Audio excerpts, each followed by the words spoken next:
Skill number one was to blade the body onto a 30 to 45 degree angle. Skill number two was to zone out slightly and orient your lead shoulder somewhere along the center line of your opponent. Skill number three is to now go distal and to bring our limbs into play. So we're looking to use our hands. We term this a fence, borrowing the term from the famous self-defense pioneer Jeff Thompson. We want to have those hands active and included between ourselves and our opponent. The fence fundamentally should project passivity. Sometimes people call it a submissive stance, but I think it's a little bit incorrect to imply submission. I can be passive, but very authoritative. So I want to have those hands being quite dynamic. There's a world of difference between having the hands wilted up towards myself, looking indecisive and nervous, versus being quite active. The Chinese martial arts are perhaps the most clear on this, where they talk about the activation of the tendons, the so-called fajing, or the explosive animal power of the individual. Japanese martial arts, the Korean martial arts talk about the live hand. We see this a lot in jiu-jitsu and aikido as well. So there's a very ancient understanding that the dynamism and the activation of the hand directly relate to the strength in the arm. Even in modern defensive tactics approaches, like Tony Blauer's spear system, the activation of the finger is seen as a primary ingredient in engaging all of the tendons and ensuring strength in the arms. Now, we don't want to be fully flinched out right away, but what we do want to do is play with the activation of our fingers. So rather than be just passive and neutral, or even excessively casual with the hands, I should look at having some punctuations in my movement.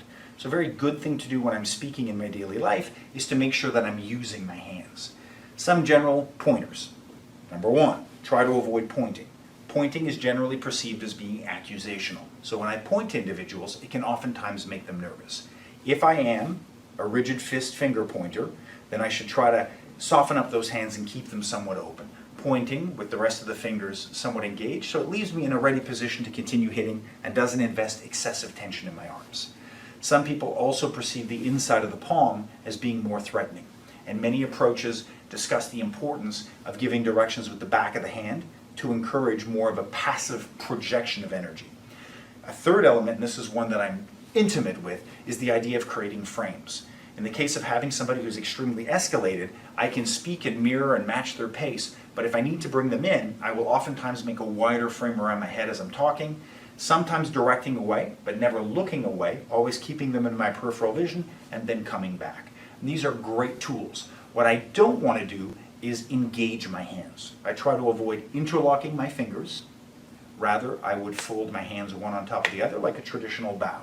I try to avoid braiding my hands because, just like with the fingers, flinch responses will activate primal aggression, primal contractions that will tend to bring the hands up and to the center. And when the fingers are flayed, oftentimes the contraction itself will cause people to grab their own fingers. I've seen people break their own fingers in these cases. I've seen students get stuck in drills. I had a very good friend of mine who was a bouncer who had his arms woven like this to show the massiveness of his bicep, and he literally got knocked out in this position. I had another colleague who famously had his hands in his pocket, and as he got punched, his flinch response tore the top of the jean pocket, and his hands never made it to them all the way up to bear and to be functional in a defense. So I try to keep my hands just like a law enforcement officer, either active or else folded in a high profile or at lowest in my belt. If I am an arm folder, I try to fold and not braid. So this way my hands are simply closing like this, and even then they're dynamic. And even a posture like this is more of a low profile position when I'm on the perimeter. The moment somebody becomes actively in my face, then my hands become active as well. What I really need to understand is that we have a basic reactionary gap. If I allow an aggressor to come too close, within a meter, within about 3.5 feet, I am now allowing them within my reaction threshold. No matter how young, caffeinated, and fit you are, if you let somebody get in that close, they are fundamentally invading the capacity of your nervous system, and you are placing yourself at a tremendous disadvantage. While I want to define my space, there is no easier way to do it than to have my fence up. And I do very much want to avoid initiating touch. However, my fence is a fence for that reason. If you were about to push me into moving traffic, or down a flight of stairs, or into a metro car track, my hands will absolutely stop you from going any further, and I will circle out. Just like a good boxer should learn how to pat and turn a corner, so too in your regular speech should you set up an invisible barrier with your fingers and your hands, actively moving them and gesturing, aiming to create distraction, aiming to create frames, But fundamentally, if a certain line is crossed and you are unable to retreat any further, then those hands should softly touch, that space should be maintained, and I should seek to move laterally and circle out. Fences make good neighbors. You need to have that fence up to define your space. Aside from making you tactically more defensible, they make you legally more defensible. Because the better I define my limits physically and verbally, the more justifiable my use of force will be should I ever get called in front of a judge. Make sure those fences are up.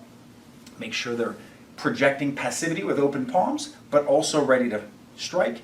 And the better you get, the more actively you can use these palms. I often term this notion of moving the palms the casual blur, because I want to almost be hypnotic with them so that I can take my nervousness and channel them. Some people work very, very slowly with the palms. I tend to be quite active, so if I have to address multiple people, I'm already moving.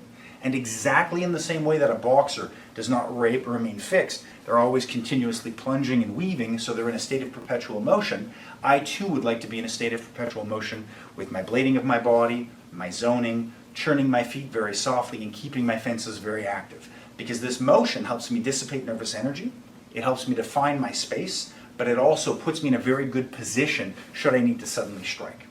So today's work, as you go forward in your daily life, you have your blading of your body, you have your zoning of your wholeness. I want to now look at how I can put up my fences to find my limits. Try to avoid initiating touch, except with people that you may know very, very well, and see what you can do to prevent people from coming in too close to you with natural, contextually justified actions.